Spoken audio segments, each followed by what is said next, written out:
Buenas, somos el grupo de aplicación de base de datos ISW 522 y en este video les presentamos nuestra tercera investigación, base de datos para inteligencia artificial y sistema RAG. Yo soy Valerie Salas y voy a arrancar contándoles de qué se trata todo esto. Más adelante mis compañeros Luis y José continuarán con la parte técnica y con los casos de uso.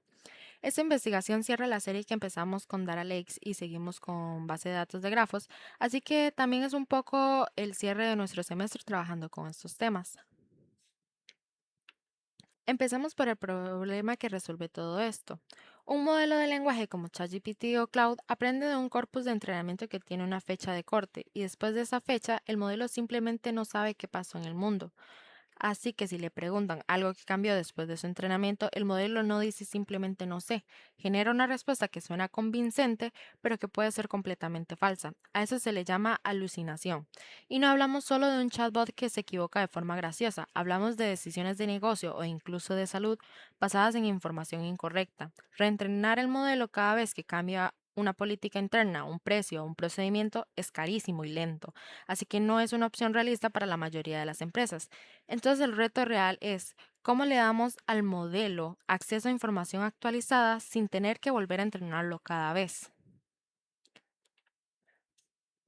La respuesta se llama RAG, Retrieval Augmented Generation, o generación aumentada por recuperación. La idea en el fondo es muy simple. En vez de que el modelo memorice todo el conocimiento, se le enseña a consultarlo en el momento en que lo necesita.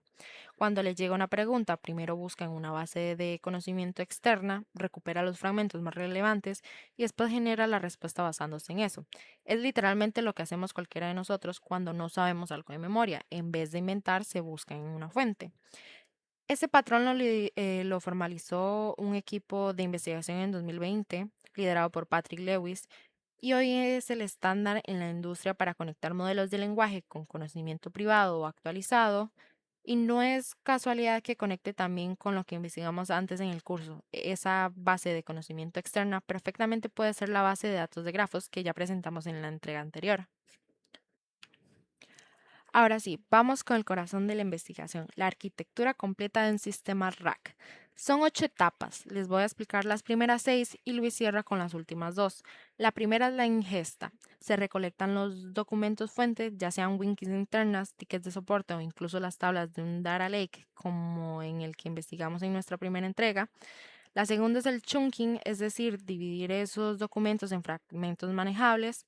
La tercera es la generación de embeddings. Cada fragmento se convierte en un vector numérico que representa su significado. La cuarta es el índice vectorial, donde esos vectores se guardan en una estructura especial, típicamente un HNSW, que permite buscar por similitud de forma muy rápida, incluso con millones de fragmentos. Ya con los datos indexados, la quinta etapa es el retrieval propiamente dicho. Cuando llega una consulta, se busca y se traen los fragmentos más parecidos semánticamente. Y la sexta, perdón, es el re-raking, donde un segundo modelo más preciso pero más lento reordena esos resultados para quedarse solo con los mejores. Con esas 6 etapas ya tienen la base del flujo. Le dejo a Luis que lo cierre y que profundice en estas piezas. Gracias, Vale. Para cerrar la arquitectura, la séptima etapa es armar el prompt aumentado, juntando la introducción del sistema, la pregunta del usuario y los fragmentos recuperados. Y la octava y última es la generación, donde el modelo produce la respuesta, idealmente citando de dónde sacó cada dato. 8 etapas y un mismo flujo, de un documento crudo a una respuesta verificable. Mi nombre es Giovanni Sandí y hoy voy a profundizar en 3 piezas clave de ese flujo: el chunking, los embeddings y cómo se mide si todo está realmente funcionando. Empecemos por el chunking. ¿Por qué es más importante de lo que parece? No se puede vectorizar un documento completo de una sola vez. Primero, porque los modelos de embeddings tienen un límite de tamaño de entrada. Y segundo, porque si metemos demasiados temas en un solo vector, ese vector deja de representar bien nada en específico.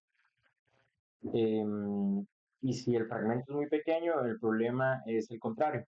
El modelo recibe información incompleta sin el contexto necesario para responder bien.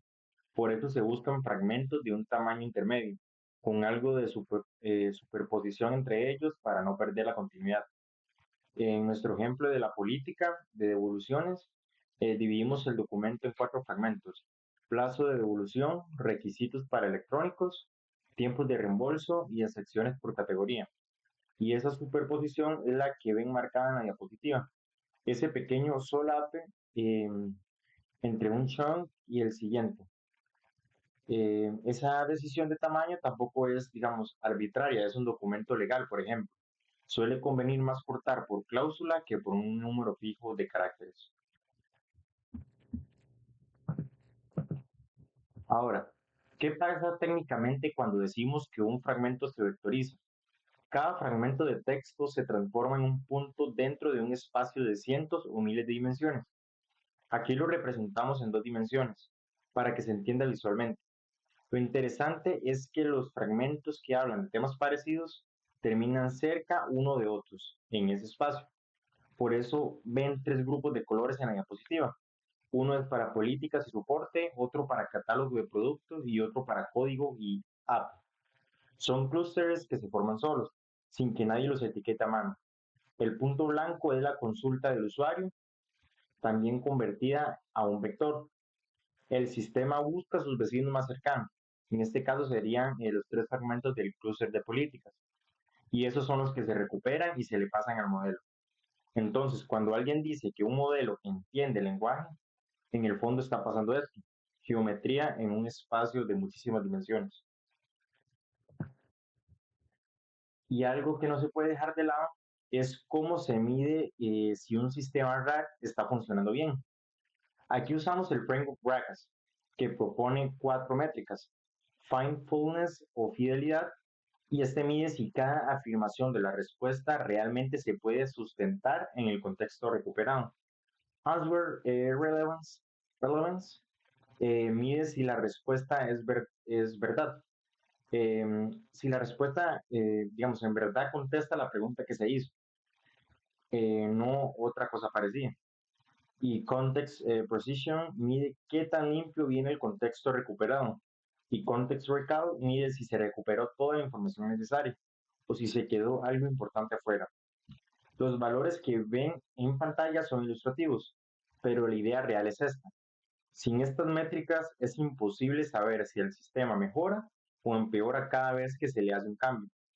Si cambian el modelo de embeddings o la forma de hacer el chunking, hay que correr esta evaluación de nuevo antes de subir el cambio o de subir el cambio de producción. Con esto le dejaré a la palabra a José, que va a cerrar con las herramientas y los casos de uso y también con las conclusiones. Buenas, muchas gracias Luis y Vale. Me llamo José Andrés y voy a ir cerrando am, eh, esta presentación.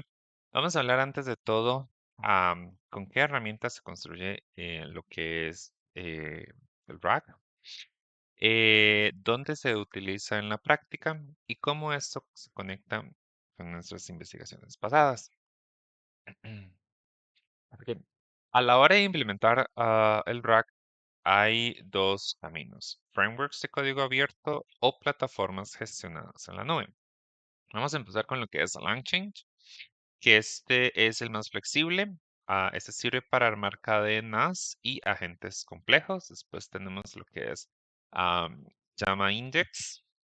Este está más enfocado a la indexación de datos finales, como PDFs con tablas. Y por último tenemos el Haystack, que se utiliza mucho cuando se necesita un pipeline auditable a nivel de producto. Y después tenemos al lado de la nube lo que es Amazon Bedrock DB, que sería Knowledge Bases, y Azure AI Search. Son las 2 opciones gestionadas más usadas. La ventaja es que se implementan muy rápido, sin tener que armar toda la infraestructura desde cero. La única desventaja que ambas poseen es que uno tiene menos control sobre ellos y estas quedan atados a el proveedor. ya sea Amazon o Minecraft. Mm. Mm.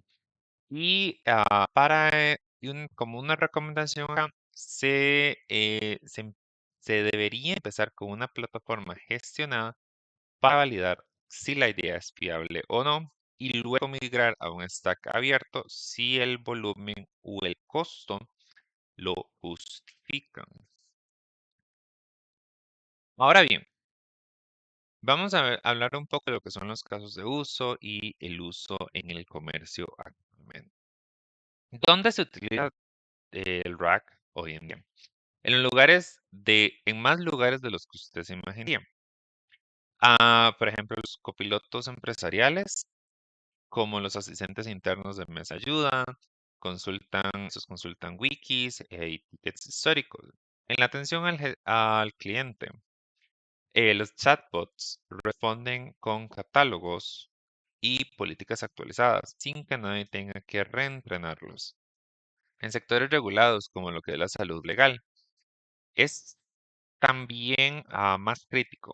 Es todavía muchísimo más crítico porque la respuesta tiene que poder citar la cláusula exacta o la guía clínica exacta en lo que son asistentes de software o de código para desarrollo de software. Esos asistentes recuperan repositorios antiguos propios de la empresa para sugerir cambios consistentes a las convenciones internas. Y por último, existe el RAG. Esto combina con grafos de conocimiento para poder responder preguntas de negocio que requieran varios pasos de razonamiento. Es un razonamiento multisalto sobre grafos de conocimiento, básicamente.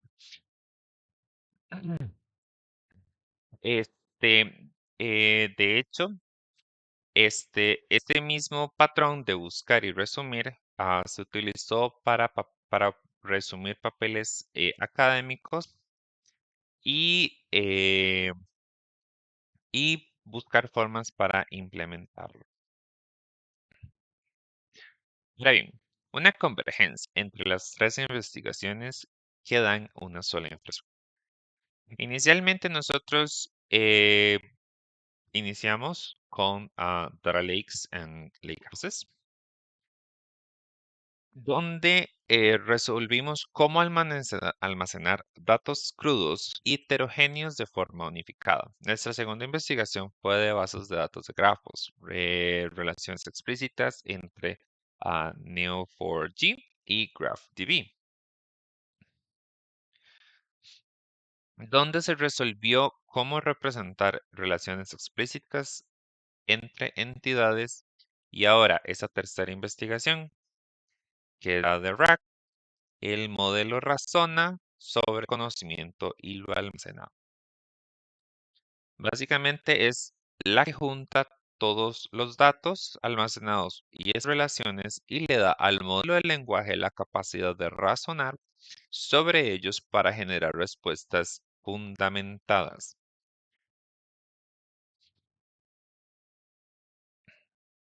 Estas se pueden considerar tres capas de la misma arquitectura: datos, relaciones y razonamiento. Esta es la línea que las conecta.